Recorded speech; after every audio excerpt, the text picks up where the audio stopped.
না হাসলে MB fail.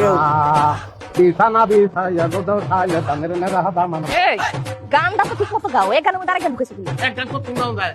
Sir গো sir, আমার তো জামাইটা পঙ্গু স্যার, কিছু টাকা দিয়ে দেন স্যার। আপনার জামাইয়ের ঠ্যাঙ্গের অবস্থা এরকম হচ্ছে কেমতে? তেরাকে কিছু করছিল সব। আরে এটাকে করে রাখেন। আল্লাহ আপনার ভালো করুক স্যার, সে আমার কাছেই থাও। এত তোর কাছে থাকো দিলি গা। চিন্তা করে তুই এক কোটি দিয়ে টাকা লই দেব তোর কাছে। জি না, সে আমার কাছে ঠিকঠাক মতো থাকবো। তাহলে কেমন লাগাই? সেটা করে না লাভ দিরা। মাথা ভাঙ যদি। কেমনে? কেমনে দেখবেন? ওই কাছে।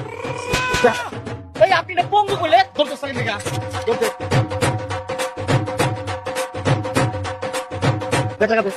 কোনো টাকা দেওয়া দিয়ে হইতো না, কি করবি তাহলে? আমার কাছে থাকবো। বড় লোকে বড় দেখো না, স্বামী বেতনে পুরো টাকাটা নিয়ে যাচ্ছে ভাই।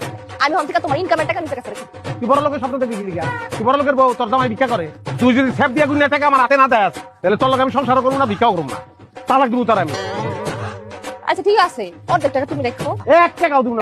কেমন লাগলো আমার বউ। মোশাররফ স্বামী হিসাবে এই অসাধারণ। ঠিক আছে, তাহলে আমার প্রত্যেকদিন সন্ধ্যার সময় সুন্দর সুন্দর রেস্টুরেন্টে নিয়ে যায় অনেক অনেক খাওয়াতে হবে।